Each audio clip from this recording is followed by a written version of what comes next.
do it. Okay, guys. So let's go ahead and get started. To all our attendees that are in the building, thank you so much for joining our webinar. It's a collaboration between ARIA Greater East Bay and FREPA San Francisco. My name is Justin Wong. I'm the president of ARIA Greater East Bay chapter. ARIA is Asian Real Estate Association of America, and we are the Greater East Bay chapter covering the Alameda County and Contra Costa County. Before we begin, I want to give a huge shout out to our annual sponsors for making this happen. Double Diamond sponsor, Bank of America. Diamond sponsor, Wells Fargo. Emerald sponsors, HSBC, Chase Bank, Bank of the West, and Citibank. Also a shout out to our committee for making this happen, Eric Relos, and our events chair, Margaret Lynn. I'll go ahead and hand it over to Catherine. Thank you, Justin. Thank you. Good morning, everyone. Thank you so much for joining us today. My name is Catherine Mendaros, and I am the president of the Filipino American Real Estate Professionals Association, aka FREPA, from San Francisco Bay Area. Thank you again to all our sponsors and all our members for your continued support. And thank you to ARIA, Greater East Bay, and our amazing speakers. We know that this webinar is so important, especially during these unprecedented times. So please input any questions in the Q&A box, and we will go over them during our Q&A session towards the end of this presentation. Perfect. And let me go ahead and introduce our moderator, man of the hour, a man of many different hats. He's ARIA Greater East Bay Mortgage Chair. He's also FREPA Vice President. All right. Thank you, Justin. Thank you, Catherine. And thank you again to our committee members and our marketing team, Margaret, Catherine, and Keith, and also to the attendees for participating in this morning's webinar. As Justin mentioned, I am Eric Relos. I'm a commercial and residential mortgage broker. I've been in lending since '97 with background in underwriting credit and, of course, loan origination. I'm the 2020 mortgage chair for ARIA Greater East Bay and also the 2019-2020 VP for FREPA San Francisco Peninsula. So the goal of our webinar is really to educate our members and in particular our clients on the next step in the PPP planning process and what key and important items and timelines we should be mindful of as we look towards the loan forgiveness process. So with that, we invited a couple of speakers.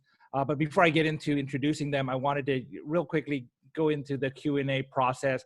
As Catherine mentioned, there'll be time for Q&A at the end of our presentation. If you have a question, please use the Q&A icon at the bottom of the screen to submit your question. Catherine will be compiling the questions for the speakers and to address during the Q&A session. So with that, it's my pleasure to introduce the speakers for this webinar. We have Tim Tucholsky, who is a CPA and tax principal with Sensiba San Filippo, which is a CPA and business advisory firm. So Tim has 40 years of accounting experience, and he specializes in tax planning, compliance consulting. He's also a leader with Sensiba's real estate and construction industry group. He's also an adjunct professor at California State University East Bay, where he received his bachelor's and he has a master's in taxation. He's a member of the American Institute of Certified Public Accountants and the California Society of Certified Public Accountants. And he's active in the community as a board member for the Livermore Valley Chamber of Commerce and the Fremont Chamber of Commerce. Our second speaker is Frank Balestreri, who is an audit and consulting partner with Sensiba San Filippo. So Frank has 30 years of accounting experience, and he specializes in serving public and private clients in retail, consumer products, manufacturing, distribution, energy, and alternative energy sources. So prior to joining Sensiba San Filippo, Frank served as executive roles for Deloitte and with Grant Thornton. He received his BS in economics and business administration from St. Mary's College, and he's a licensed CPA in the state of California. So Tim, Frank, thank you for joining us. Many on this call have heard and are familiar with the SBA's Payroll Protection Program, or PPP. I assume a good number of the attendees have applied for and received the PPP or have clients that have received it. So for everyone who got a PPP, I think the follow-up question is, what's next? So this is where you gentlemen come in. Please provide us with a brief overview of PPP, what's changed since it's rolled out, what we should be doing to prepare, and any timelines which we should be aware of. Tim, Frank, the floor is yours. So thank you very much, Eric. This is Tim Tucholsky. As I was introduced, thank you for that introduction.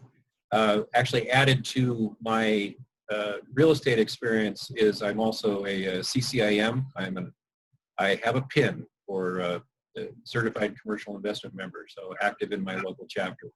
So real estate is very near and dear to my heart. I've been consulting in that area for most intensely for the last 25 years. So I do have to apologize ahead of time. I have a family member that's very near and dear to my heart that is undergoing surgery right now, and so I'm waiting for a call. It's my dog, but they are, as you know, very good family members. But anyway, I will have to take a call. So what I wanted to do was jump in with some of my comments that I normally reserve toward the end. Frank and his group are actually the ones that have been driving this particular service line for our firm. They've done an absolutely fantastic job. I know a fraction of what Frank knows in this area, so what I'm going to give you is just a kind of a 30,000 perspective on some of the nuances of this and the practicalities of it. I'm a tax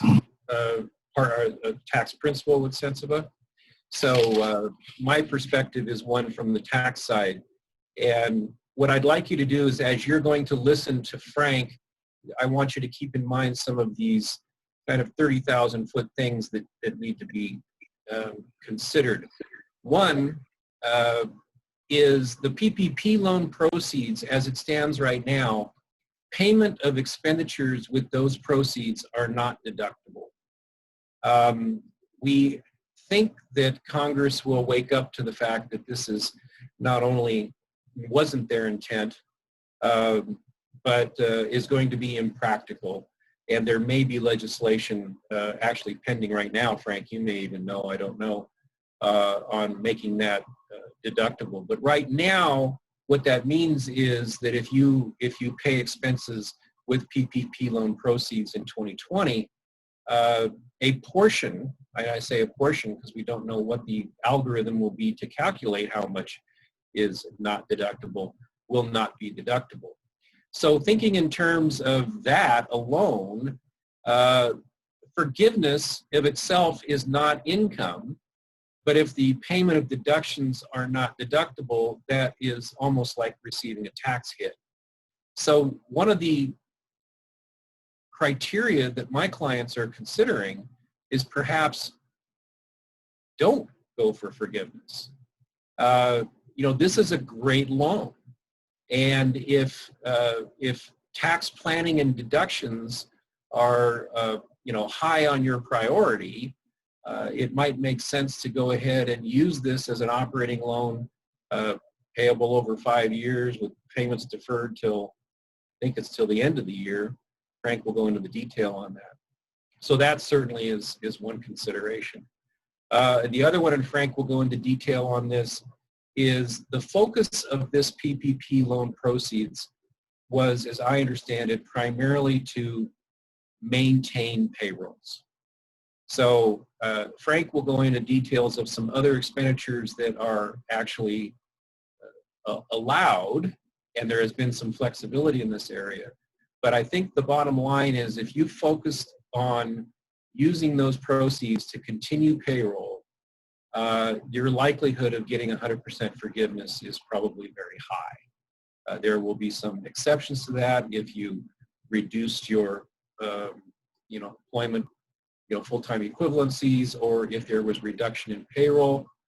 But again, not to despair, if those full-time equivalencies are restored now by I think it's the end of the year now, and Frank will go into those details, or you restore the salaries, you're kind of forgiven that. And there are some other exceptions as well. If you tried to hire back your workforce and they weren't available, or they didn't want to come back to work, you're not going to be held responsible for that. So I think that's all I wanted to say at this point. I'm going to hang in and, fill in, some comments as Frank goes through. We like to have a little back and forth. If I suddenly disappear because I got that phone call, and I appreciate the opportunity to speak with you all. Take it, Frank. Great. Okay, so I'm assuming everyone can see my screen right now. Just a quick disclaimer. Every time we talk about PPP, we have to say, hey, this is as of 11:15 on the 16th of July, because things do tend to change. So please keep that in mind. And for real individual specific situations, I would encourage you to reach out to your legal or accounting advisor. Certainly we could help you with that should you need some assistance. But our comments here are the best information that we have as of right now. This slide's a little bit dated, but I just wanted to give you an idea of the magnitude of what's out there. So about 4.5 million loans as of June 12th, over 500, geez, that's a lot of numbers, $500 billion, and there's still quite a bit of money left. Although what I'm finding now is there's less and less banks that are willing to still participate in this. And the Economic Injury Disaster Loan Program, I just saw a question pop in on that. I believe that's closed down now. So that was a separate program, although it dovetails in a little bit into here. So for example, you could have applied for an EIDL advance, which was typically up to $10,000. That will haircut your forgiveness on your PPP loan. So for sake of argument, say you got the $10,000 advance and your PPP loan was $100,000, you'd only be able to seek forgiveness for $90 in that situation. So they do play into each other.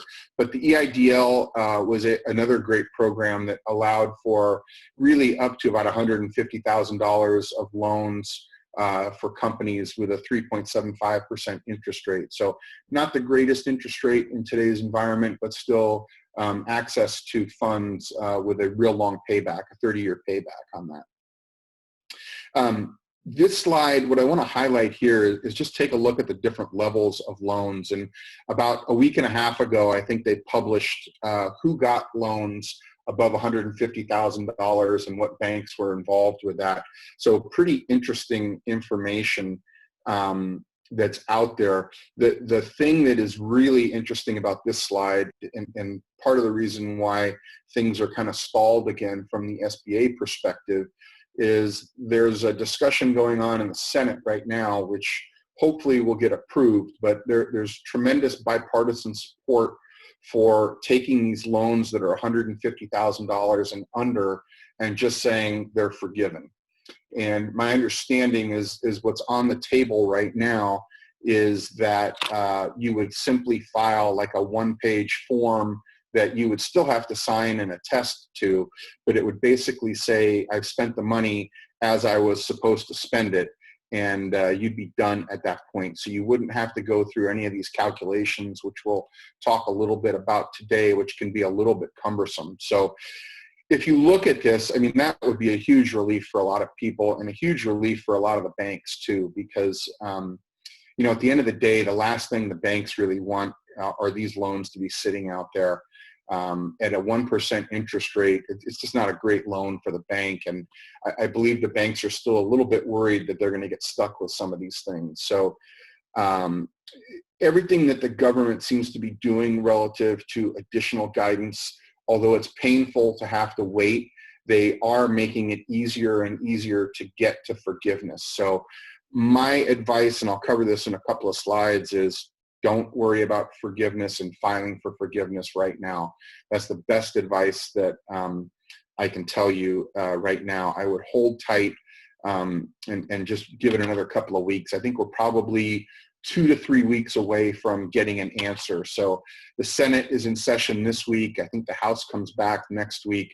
So it would have to pass through the Senate first, go to the House for approval. My guess is it's tied up in all the rest of the stimulus that we're talking about right now.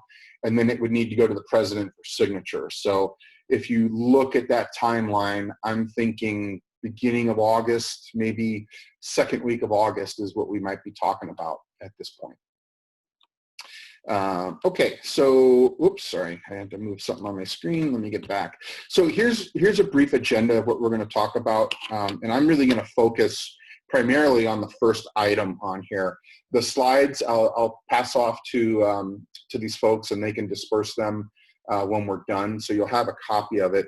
The first 12 to 13 slides are really all of the current changes that are out there, and I think that's probably the most important information to cover with you. And the back end is really more of, you know, things that have been around for a while, like what counts, how do I calculate it, and stuff like that. But I'm happy to get into some of that as well. And I'll cover some of it as part of the front piece too. And I will do my best to answer your questions as they come in. So I see there's one on the EIDL as well. It asks how the loan amount is determined. This is probably one of the more interesting loan situations I've ever been involved with. So you basically send in a little bit of financial information, which is basically what they ask for is your tax ID number, and then what were revenues and cost of sales for 2019. And that's basically it. They will come back and tell you what they will loan you. And depending on the size of your company, it's upwards of $150,000. So they won't necessarily go above that at this point. So 150 is the cap, but I haven't checked this morning, but I believe that process may be shut down at this point. But you can go to www.sba.gov and you'll see the COVID banner there. Just click on that, and then you can go to the EIDL section and see if you can still push through an application there. Frank, this is Tim. This is Tim. Can you hear me okay? Yeah. Oh, yeah. So I had a little anecdotal thing regarding the EIDL loans that I thought would be interesting to interject. When we first were recommending the application for the PPPs and the EIDLs, there wasn't a lot of information out there. And one of the questions we got routinely was, if I own real estate and I don't have payroll, can I apply for a PPP loan? And we were a little in the dark, but we knew that at least the EIDL was there to allow for, at that time, a $10,000 advance. So we were recommending clients to apply both for the EIDL, which was directly through the SBA, and a PPP through the bank, and that, you know, we'd sort it out later on. Well, the early adopters of that, I had a situation where a client, and Frank's aware of this one, client, all he does is he owns real estate through separate entities, and this particular entity had no payroll, in fact only owns undeveloped land, which he paid about $10,000 for. He actually applied for and received an EIDL loan and got a $10,000 advance on that. Now, I would be encouraging that client to probably give that money back, especially with you know, all the hubbub that came on with you know, do you really need the money? And of course, they then scaled that back to where I think, Frank, you have to have payroll even to get the advance for the EIDL. But I thought that was an interesting, you know, early adopters kind of maybe made out, but then there was also some opportunities for some abuse. Great. And yeah, you're right. The rules on this have continued to change, and it's kind of a nightmare from a consulting standpoint to have to continually tell clients that this is what I know as of now. It's all subject to change. And by and large, I think folks have been pretty understanding of that.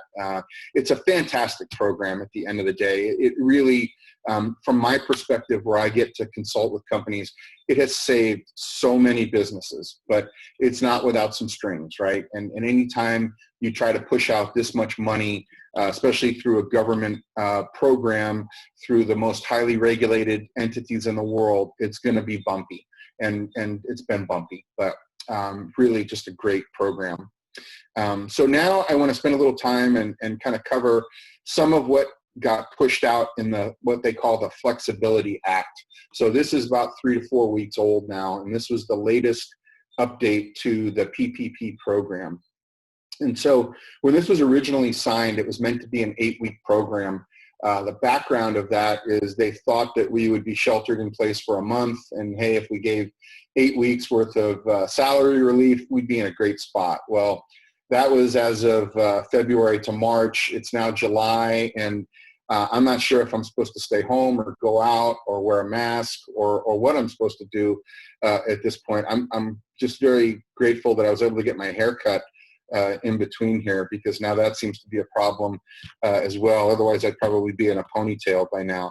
But it's just a hugely confusing time, and then you've got the stress over, can I keep my business going? And I've got this money and I want to get to forgiveness, but I'm not quite sure how to do it. And it's creating a lot of anxiety for people. And so what I try to do when I do these webinars is take a breath.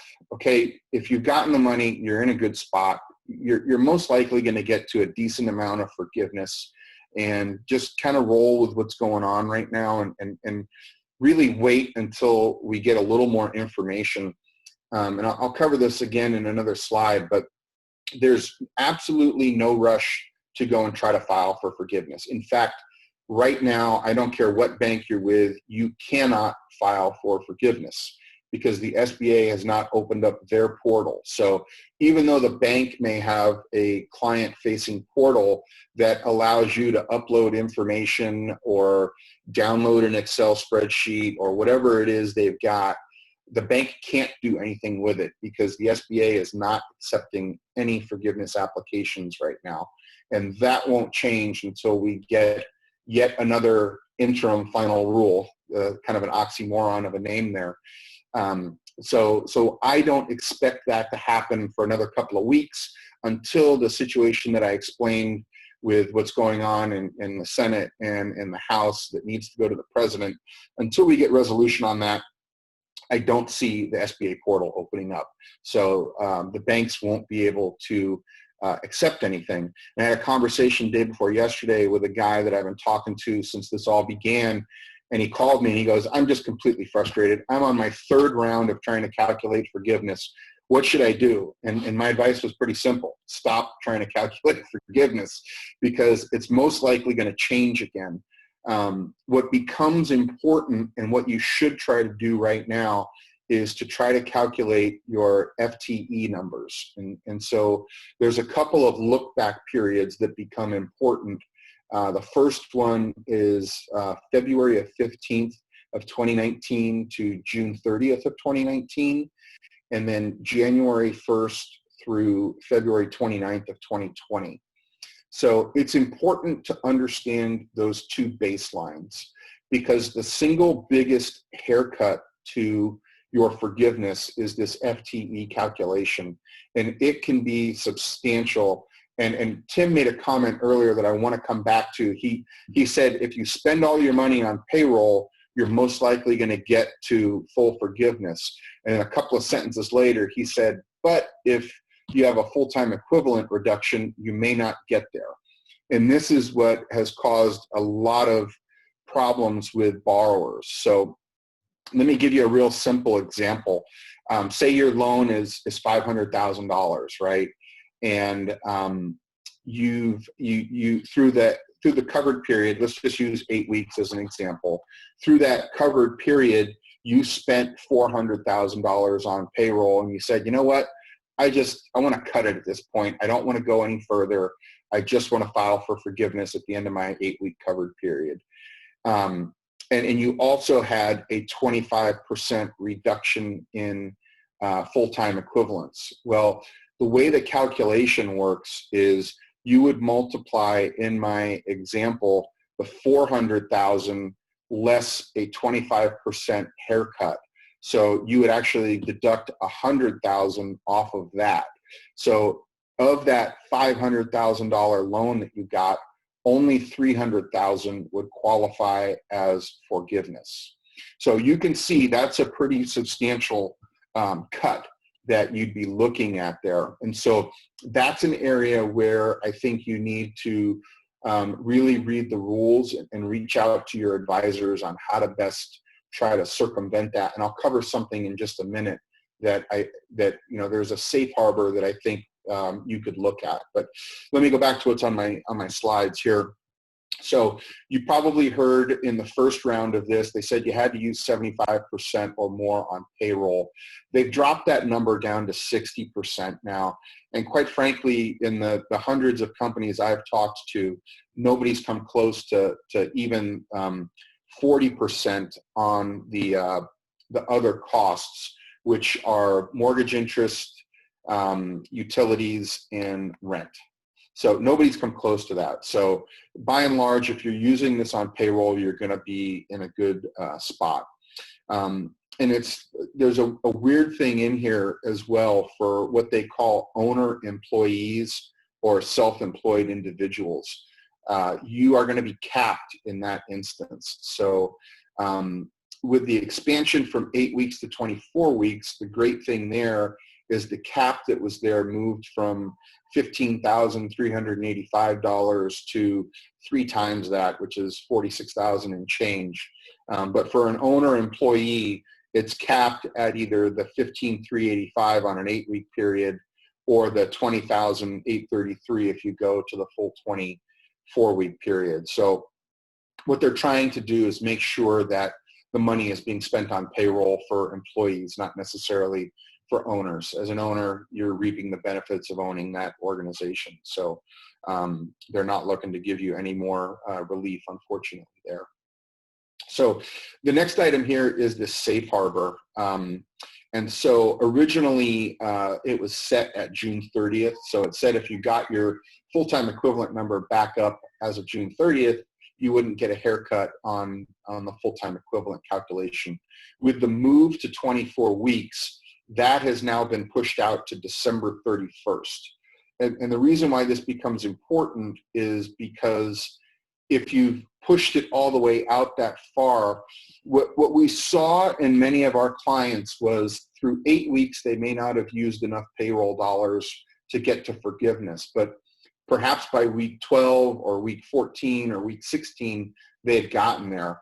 Well, under the new guidance, you'd have to wait all the way until the end of that of your covered period. So all the way until the 24-week period or December 31st, whichever one comes sooner, and look at what your full-time equivalents were all the way out there before you could file.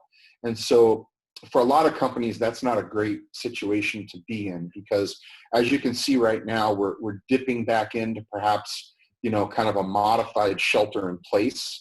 And so you saw in my example that I gave how the full-time equivalent can really be quite a penalty for you. So there's some calculating that you need to do there to figure out whether or not you should stick with the 8 weeks or go for the 24 weeks. If you received your when are my loan payments deferred to under this program? And so they adjusted that as well under the Flexibility Act and said it'll be the earlier of 10 months after the last day of your covered period, or when the SBA remits the loan for forgiveness to the lender. So the good news is that the payments are pushed out quite a bit, and so that should help you from a cash flow perspective.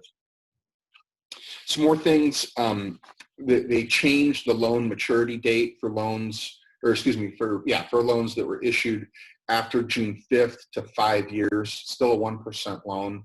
So if you got your loan before then, you're still going to be on that two-year payback with the deferral that I just mentioned. Banks possibly will entertain moving that 2-year loan to 5 years.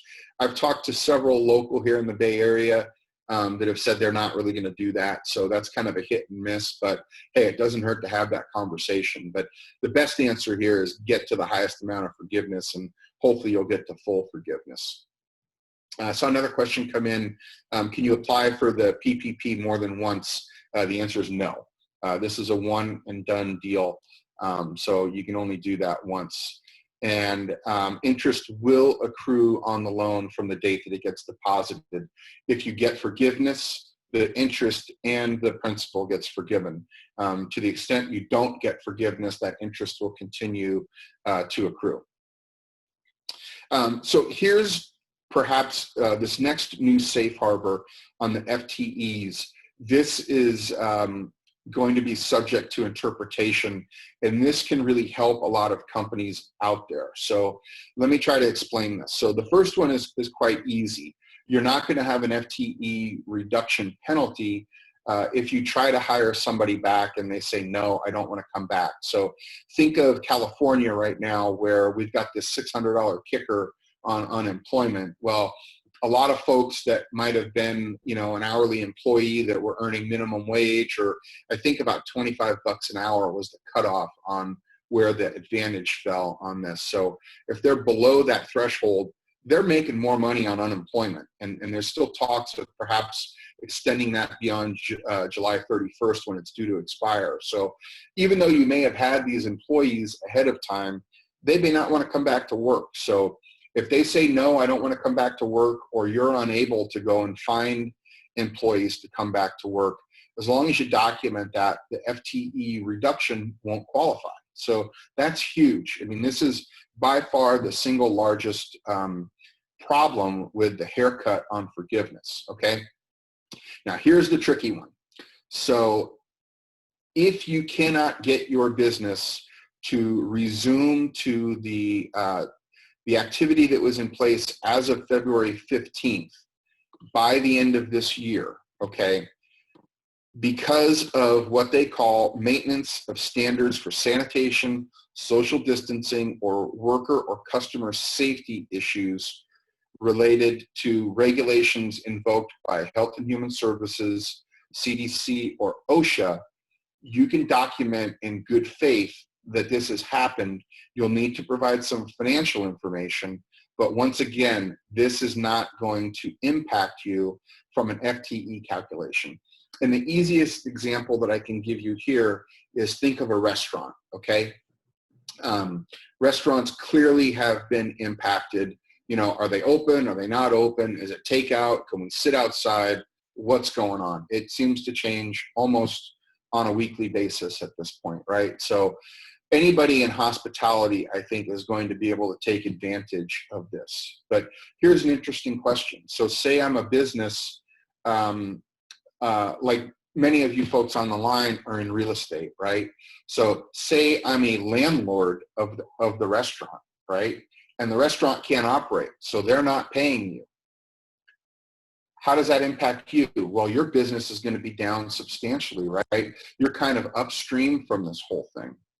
Can you take advantage of this FTE reduction? So say you had, 5 people working in your office, because typically in these real estate environments, we've got smaller groups that are handling a larger portfolio of clients or larger portfolio of properties per se, right? And say you had to get rid of a couple of people. Well, you can see how that FTE calculation is going to be a substantial penalty for you. But can you invoke the safe harbor? It's unclear to me on that upstream calculation. Logically, it makes sense that you'd be able to apply it because technically the regulations that are being imposed out there are having an indirect impact on your business. But this is something that I'm hoping they're going to come out with better guidance as we move forward. It's just unclear right now. And this is another reason why I've told people, stop trying to go and calculate all these different models, because it may all be for nothing if we can invoke one of these FTE safe harbors that are out there. And this is a really tricky one, and it's going to take some guidance to come out. My guess is you'll hear of some abuse in the public, and maybe the court of public approval will have some say in all of this, as it typically does. But as of now, this is one of the big open items from my perspective that could be a huge benefit. And like I said, every time they change these regulations right now, they're making it better for companies to get to forgiveness. And the last item on this slide is they have made it easier to take advantage of some of the other payroll tax items that are out there. This one related to FICA is just a deferral. So it's not a forgiveness. It just says that you can basically take your FICA taxes and hold on to that money for now, and then pay it half in 2021 and the other half in 2022. So this is just a cash flow play. It's not relieving anything. It's just allowing you to hold on to some funds. When this first came out, there were a lot of anti-double dip provisions in here that said if you took a PPP loan, you can't take advantage of one of the other programs that are out there. But they've added some clarity around this, and it comes up occasionally. My best advice is anything related to payroll taxes as it relates to PPP. Speak with your payroll tax provider because they will know the regulations inside and out on this. I was actually going to add that recommendation, but as part of clarification on this, Frank, and you're probably going to defer this back to me because I'm the tax guy, but my understanding of this was that if there is a PPP forgiveness or the funding, I think at the point in time that you were funded during that period, you can defer up to the point of funding, but I think after the funding period, you might not qualify for the deferral. Was that your understanding? No, in fact, if you look at what I've got here, it says employers can now defer payment of FICA from March through December. So my understanding is it's the FICA that you would have had on payroll during that period that can now be deferred. So regardless of whether or not you applied for or received PP funds, and presumably regardless of whether or not you're forgiven. Correct. Okay. Yeah, this that's is good. the change that came through a couple of weeks ago. Yeah, because that was not the case earlier. Right? Yeah, definitely. This was before it was sorry, you can't take advantage of any of this if you've gotten a PPP loan. So I like to spend a little bit of time, and I've already touched on some of this in my comments, but so if I'm sitting out there now and I've got a PPP loan and I'm trying to figure out what do I do, right? The best advice that I can give you is there's no rush to apply for forgiveness. So let me play a scenario out for you. And by the way, full disclosure, we will be the back office processor for a bank here in the Bay Area. So just so you know, I understand this back office process and what's going to happen. I would not want to be the guinea pig that files for forgiveness right away. Imagine the pain that you had on the front end just trying to apply for this loan. It's going to be somewhat exponential on the back end because on the front end, it was kind of a rubber stamp. The banks knew that the government was going to back these loans. And as long as you had your basic documentation there, they were shuttling paper and getting the loan done, even though it felt like it was probably much more of a process. When push comes to shove, that's kind of what happened behind the scenes. Now on the forgiveness side, it's going to be a little more intense. So they will be really looking at the documents that need to be provided, and I'll cover that in just a second, and making sure that it all makes sense. So it's going to take each one of these banks a little bit of time to really get in the groove of doing this. And what I'm talking about with the bank that we're working with is to select a handful of customers and basically walk through the portal with them to make it so that the customer, we can understand from the customer's perspective how difficult this is, and they can understand from us exactly how to do it so we can learn and hopefully make that a better process for the rest of the people that need to do it. But, you know, if you think about some of the banks that are out there, just in the Bay Area alone, they've done anywhere from, 2,000 to probably 15,000 loans in the PPP area. Now, if we don't lop off those $150,000 and below loans, that's going to be a substantial amount of work to get to forgiveness on all of the stuff.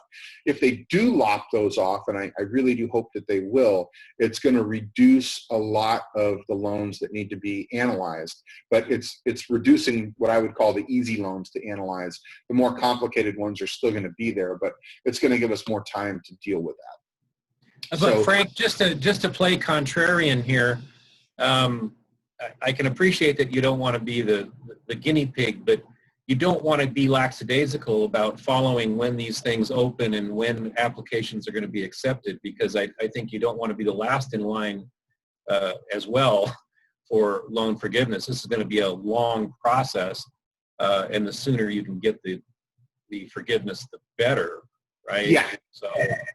Is there any recommendations you have for things that we could be doing now in preparation of loan forgiveness? Yeah, I'm gonna cover that right here. So here's some things to think about. Good segue. Thanks. You teed that up well. So here's what you need to really plan for, right? Here's the timeline of how this all works. So once you file for forgiveness with your lender, and by filing for forgiveness, that means they're going to check off that your loan forgiveness application is complete, okay? That's not the date you submit the first round of your application to your lender. That's when the lender has reviewed it, they've come back with questions, you've uploaded more information, they've gone through and said, hey, it looks like it's good. The bank has 60 days from that period to get your loan application, loan forgiveness application submitted to the SBA. The SBA in turn has 90 days to actually tell the bank, yes, it's forgiven. Okay? Now, here's an interesting wrinkle in all of this. If you're an entity that has other debt outstanding and say you need to go through an audit and or a review and your year end is 12/31, what you might be thinking of right now is how on earth do I get this loan off of my books by the end of the year? And so from an accounting perspective, you can't take that loan off of your books until you get that notification from the bank that the loan has been legally relieved or forgiven. So herein lies some of the planning that needs to take place, right? So I don't think the SBA is going to take 90 days, and I know I'm sticking my neck out a little bit on this one, but I don't think they're going to take a full 90 days to get to the point where they say they agree with the lender that it's been forgiven. The bank, on the other hand, I'm not clear yet on how long that's going to take because they're going to have a tremendous amount of loans to process. And remember, think of it as a funnel, right? And unfortunately, the real small part of the funnel is the SBA. So they're going to have all this stuff shooting in from all these different banks. I mean, hundreds of thousands of loans are going to be all popping in here. So it could get a little bit clogged, and it's uncertain as to how long it's going to take. So while I said I wouldn't want to be the first one to file, I also wouldn't want to wait too long. Now, in terms of the overall timeline, you have until 10 months from the end of your covered period to apply for forgiveness. So what can I do now? I would start accumulating all of your information and be prepared. It's not going to hurt you to go and figure out your FTE numbers for the look back periods, which I said were February 15th of 19 to June 30th of 19, and then also January 1 to February 29th of 2020. So that you should have because that's going to let you get an indication on whether or not you might have a haircut. And then I would start compiling all of your payroll information for 2020. And that needs to be done by person, unfortunately. That can be a little bit painful. I would also start reviewing those safe harbor rules on the full-time equivalents and see if that might apply to you and start coming up with what your questions might be relative to that and perhaps speaking with your legal counsel or with your CPA in that regard to see if they've got some guidance relative to that. And, I think the simplest path to forgiveness is really focusing on payroll. As you start to think about other things, the other items, it's just more documentation that you need to come up with. So I would keep that in mind as you go through that. And like I said, big picture, we're probably several weeks away from being able to file for forgiveness. Here's the $150,000 auto forgiven.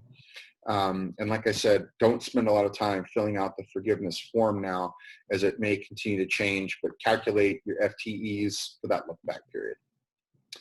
The process I mentioned here with the lenders, every lender is going to have their own portal, so you really got to follow what they're telling you. And then make sure you've got all your payroll records handy. So the 941s, payroll statements from your provider. If you want to apply any other items, you're going to need statements and bills and copies of proof of payment. All that's going to need to be submitted to your lender. And just remember, like I said, that many of the banks have hired CPA firms to help them with this process. The easier you make it on them, the faster your application will go through. So a little bit of diligence up front is going to be a big help. And then many of you may have seen this EZ form that was issued out there. So I just want to cover this for a second, and then we can open it up to more questions. So there's 3 groups of companies and or people that can apply using the EZ form. So first of all, if you're self-employed, you can check the box and use it. If you haven't reduced your salary or wages and no reduction in FTEs, you can use it. And then if you can take advantage of one of those safe harbors that I talked about, you can use it. If not, then you're looking at using a longer form, unfortunately, and will have some additional requirements that you're going to have to adhere to. And on the bottom of this is, what are you required to submit? So we talked about this already too. Bank statements or third-party payroll reports, your tax forms, and then proof of payment for other items. And then here's what you're required to maintain. And this is really where I have a feeling companies may want to try to shortcut things, but I have a big caution for you here.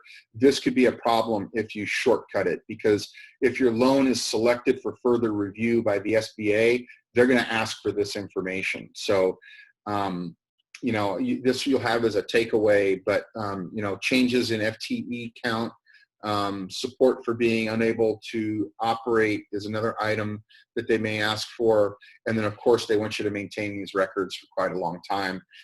It's unclear as to how fast they may come back and say, hey, we want to look at things. But clearly they've said loans over $2 million will go through what they call an audit process, although that is undefined at this point. We don't know what that means, but expect further scrutiny on that.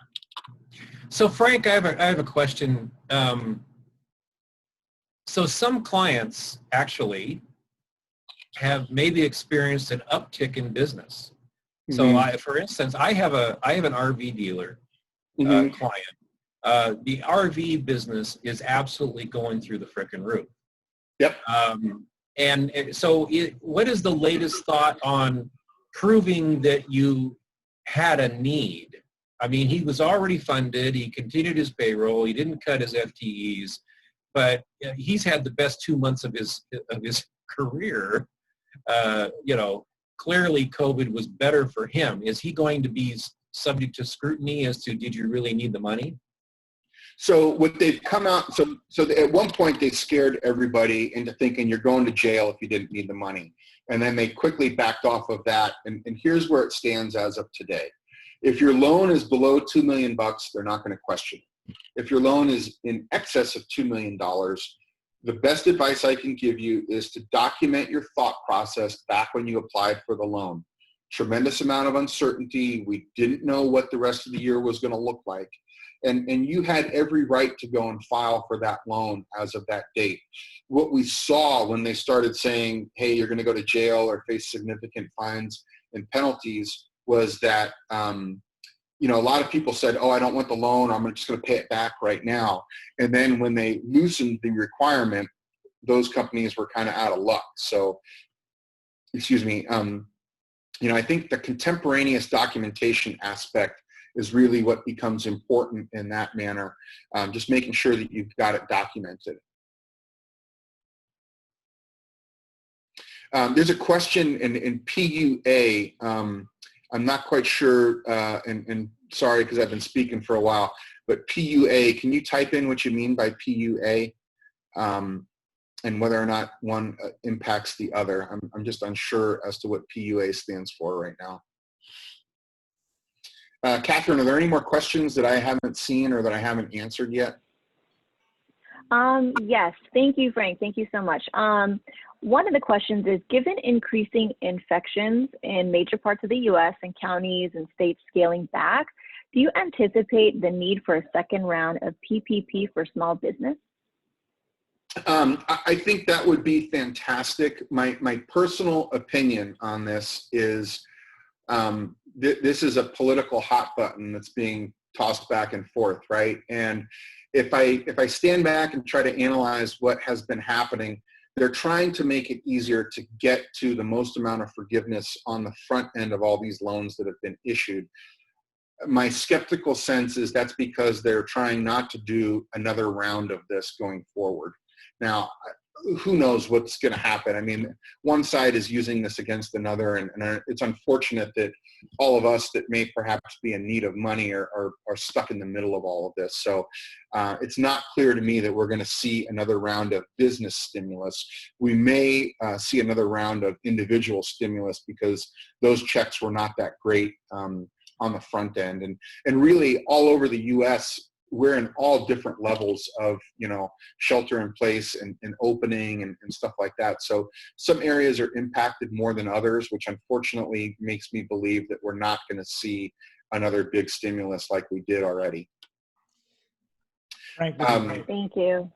Going back to the question on PUA, it stands for the Pandemic Unemployment Assistance, which is basically unemployment insurance for those who are self-employed.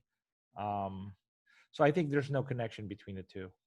No, I don't. And what I would caution you, if you're self-employed and you've taken that PUA and you have the PPP loan, be very careful about doubling up during certain time periods, because you may not recognize it now, but, and this is probably where I would defer to Tim, when you go to file your taxes for next year, you may find out you're in a little bit of trouble from a penalty perspective if you've doubled up on taking unemployment and also receiving PPP money as well.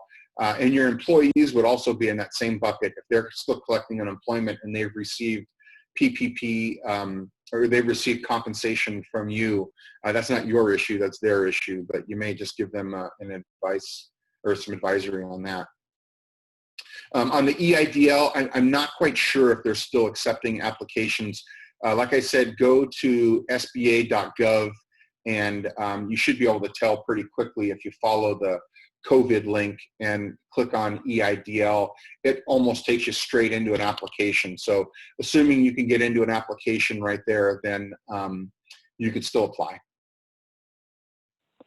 Related to that, Frank, what should you do if you filled out the EIDL incorrectly and have been offered a loan? Would you reapply? It depends on what you filled out incorrectly. Unfortunately, there's no real great way to physically get in touch with them. I've had a couple of clients try. Everything with the EIDL really goes through that portal and then email. I think you need to look and see what did you fill out incorrectly and how off are you at that point in time. That's a judgment that you'll have to make that you probably want to talk to either your legal counsel or your CPA about. What I can tell you is on the PPP program, tons of people made mistakes, and the guidance there is, like, say for example, I had a question around, I included 1099 people in my original application and I realized that was wrong. Now figure out on the back end what you're actually getting forgiveness for, and then if you want, you can pay back the excess or it'll just roll into a loan.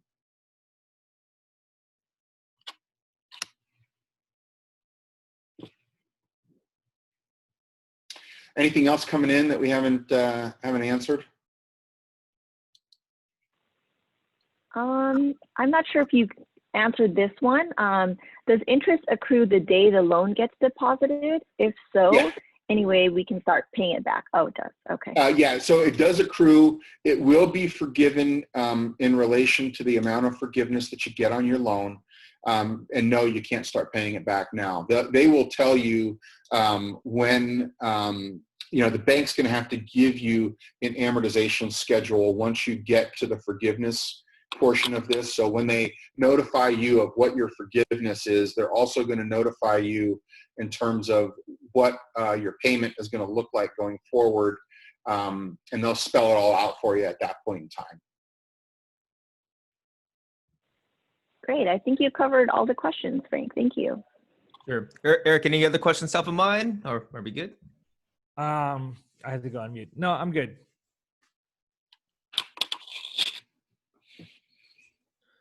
All right, perfect. Well, Frank, Tim, thank you so much for your time. Catherine, Eric. If there's any other final words, go ahead, Frank and Tim. Outside of that, I'm ready to go. Well, I just wanted to say for all you dog lovers out there, I did get the phone call, and she is in surgery, so apparently the test came back fine. So all right. I am super relieved on that. Yay. Good I guess news. a parting thought I have on this is I can't help but feel that these PPP loans have been a Band-Aid. And I can't stress strongly enough that businesses project the future. What does it look like? You need to have very good forward-looking calculations. It may have been a relief, like Frank said, and okay, I got through this, but it also could be covering up an underlying problem that was just ready to surface anyway. So, take advantage of this, breather and really do your cash flow planning. That's great advice. I had one question from Facebook Live for your initial application. Let's just say, in this instance, the information that you put was incorrect. Can you reapply? What should you do? Would you let the EID approval expire and then reapply? This is specific to the EIDL, Justin? Correct. I believe so. Yeah, I tried to answer that as we were going along. So I would probably talk with an attorney and just figure out what did you make a mistake on, right? Because really there's only a couple of bits of information that you had to provide, and it's really what were my revenues and cost of sales for 19. So if you grossly made a mistake with that, I would say, yeah, you probably ought to try to reapply.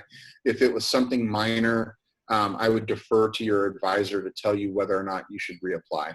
But the SBA is going to dictate to you what amount they will give you. But you can always pay it back. Correct. Yeah. Okay.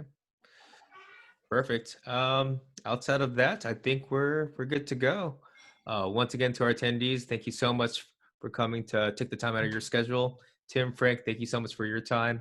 Eric, Catherine, until next time, okay? All right. All right. Thanks for having us. Thank you, everyone. Take care. Bye. All right. Bye-bye.